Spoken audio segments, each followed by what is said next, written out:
Salut mes petits pragmas. Rappelez-vous, on a parlé il n'y a pas si longtemps que ça du sucre et de ses effets cancérigènes. Alors c'était surtout du sucre dans les canettes de coca qui provoquerait 85%, enfin de coca, de soda, pardon, attention, pas me faire un procès, tous les sodas sont en cause. Donc dans les sodas, qui provoqueraient 85% de cancer en plus. Ensuite, on a vu dans un autre article que tous les produits transformés contenaient du sucre.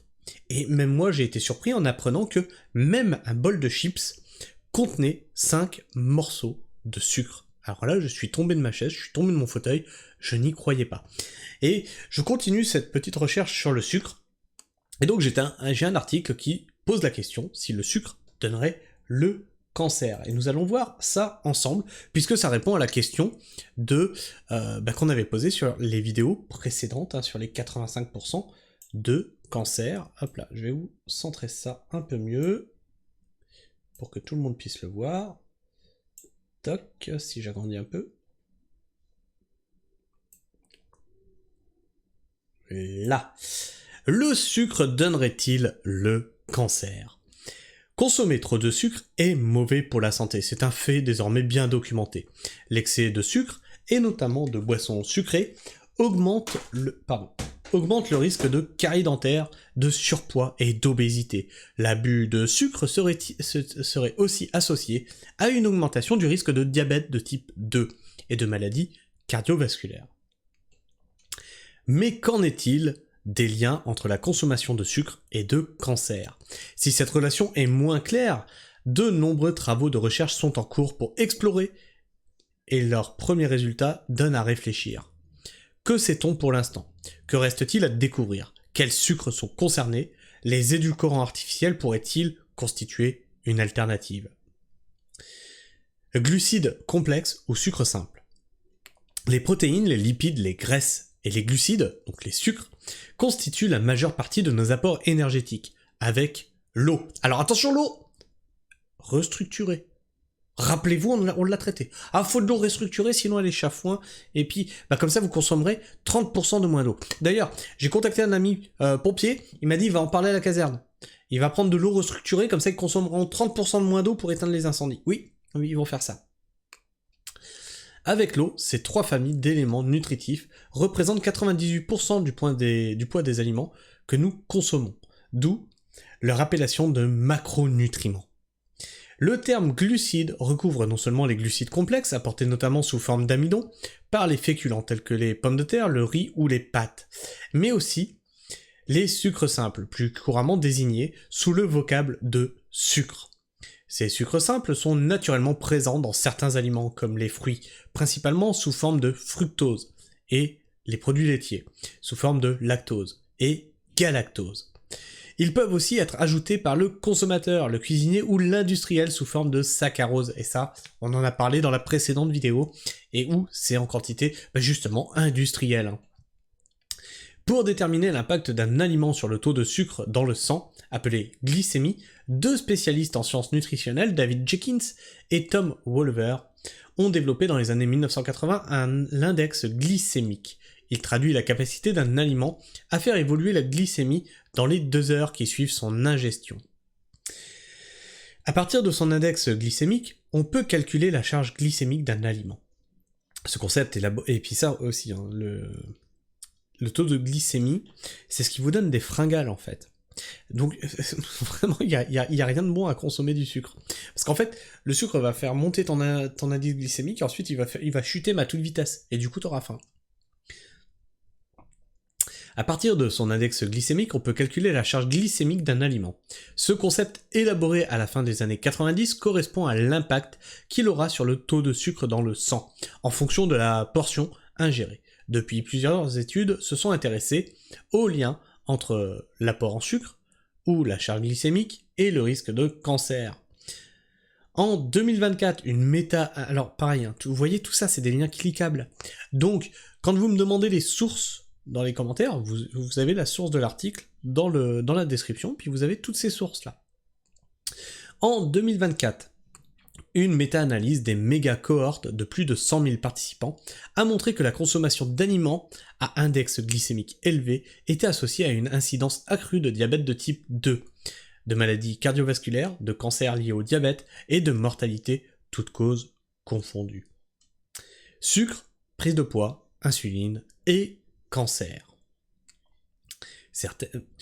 Quand je dis vraiment, hein, c'est un truc que je dis régulièrement, la santé commence par ce que tu mets dans ton assiette.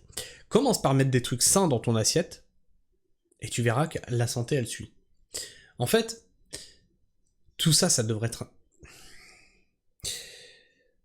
soit interdit, soit contrôlé. Parce que ça a un coût pour la santé publique. Certaines hypothèses soutiennent que le rôle des sucres simples dans l'apparition de certains cancers passerait par la prise de poids. En effet, des études ont permis d'établir des niveaux de preuve élevés entre la consommation de boissons sucrées, source importante de sucre simple, et l'augmentation du risque de surpoids et d'obésité. Le surpoids et l'obésité étant eux-mêmes des facteurs de risque connus pour différents cancers. Cancer de l'œsophage, du pancréas, du foie, du sein, après la ménopause, de l'endomètre, du rein et du cancer colorectal. D'autres mécanismes pourraient toutefois également intervenir, même en l'absence de prise de poids. En effet, avoir une alimentation riche en sucre, simple, induit une production d'insuline importante, l'hormone régulatrice de la glycémie. C'est ce que je vous disais. Moi, c'est un médecin du travail qui m'a expliqué ça.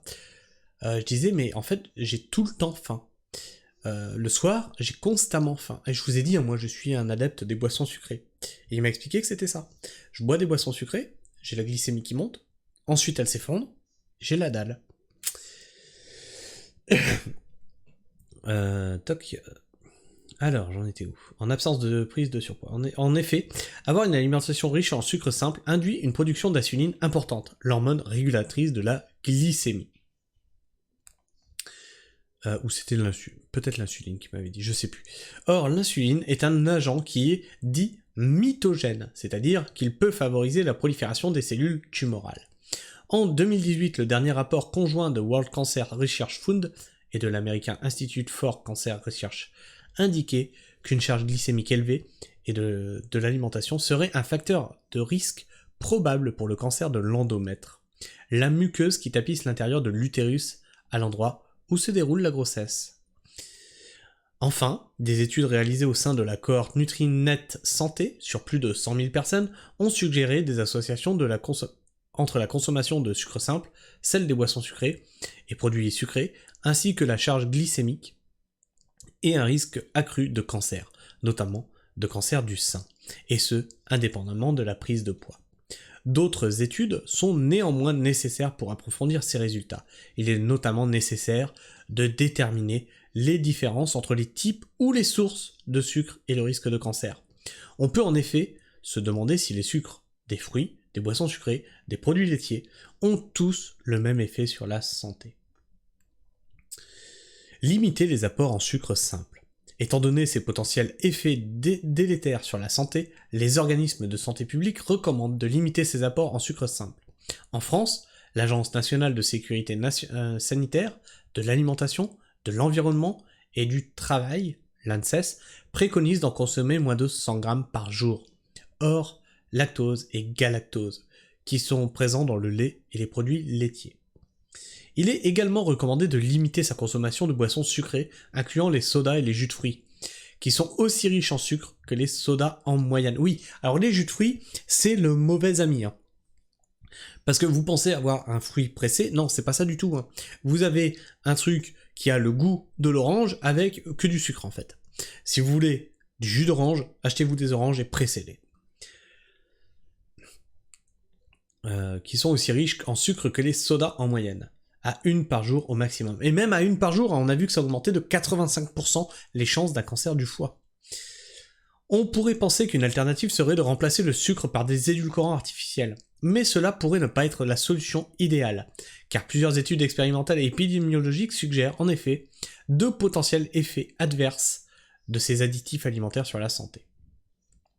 C'est encore un petit peu long. Les édulcorants artificiels, une fausse bonne solution. Les édulcorants artificiels sont des produits sucrants, qui ne sont pas des glucides. Ils permettent de réduire la teneur en sucre ajoutée dans les aliments et boissons, ainsi que les calories qui y sont associées, tout en maintenant une saveur sucrée. L'aspartame, E951, ou l'acésulfame potassium, E950, comptent probablement parmi les plus connus de ces additifs alimentaires, qui sont aujourd'hui consommés chaque jour par des millions de consommateurs. Miam miam miam. Vous voyez quand vous achetez de la bouffe transformée ? Présents dans des milliers de produits fabriqués par les industries agroalimentaires, les édulcorants artificiels peuvent également être ajoutés ultérieurement dans les aliments sous forme de sucrètes ou de poudre par exemple. Or, depuis quelques années, des données semblent indiquer que la consommation de ces produits pourrait ne pas être anodine. Ainsi, des études récentes menées dans le cadre de l'étude Nutrinet Santé, une étude de la santé publique lancée en 2009, dans l'objectif de faire progresser les connaissances entre l'alimentation et santé, montrent une association entre la consommation d'édulcorants et un risque accru de cancer. Donc, même là, vous payez des cancers. Il s'agit au global du cancer du sein et de cancers liés à l'obésité, autrement dit, pour lesquels l'obésité est un facteur à risque. Cancer du pancréas, du foie, du côlon rectum, du sein après la ménopause, de l'endomètre, du rein, de l'œsophage, de la bouche, du larynx, du pharynx, de l'estomac, de la vésicule biliaire, des ovaires et de la prostate. Un risque accru de maladies cardiovasculaires a également été mis en évidence. Sympa, hein ? En 2023, le Centre international de recherche contre le cancer, le CIRC, de l'Organisation mondiale de la santé, l'OMS, a conduit une vaste expertise et classé l'aspartame comme cancérigène possible pour l'homme. Voilà. Bon, à un moment, faut dégager ce produit quand même. Au-delà de ces liens, il faut souligner que les autorités de santé ne recommandant pas les édulcorants, qui maintiennent l'appétence pour les goûts sucrés, comme une alternative sûre au sucre.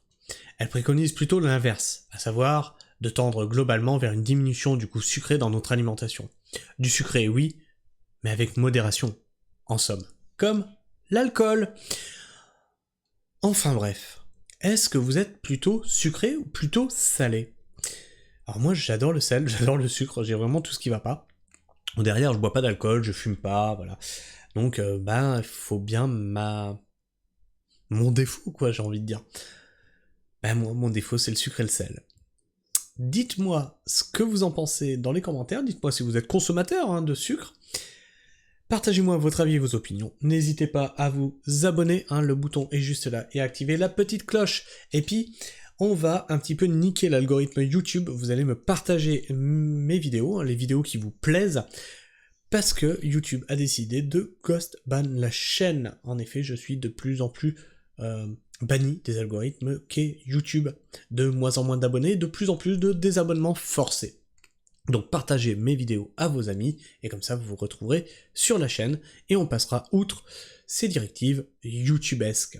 Et puis ça c'est pour le sub du pauvre, mais si vous êtes un petit peu plus fortuné, vous avez le sub du riche. Vous pouvez aussi soutenir la chaîne d'une autre façon, avec un petit don sur ma page Tipeee. Alors je vous force en rien, le plus important c'est le partage et le petit like. Sur ce, moi je vous fais la bise, prenez soin du sol, et restez pragmatique. Ciao.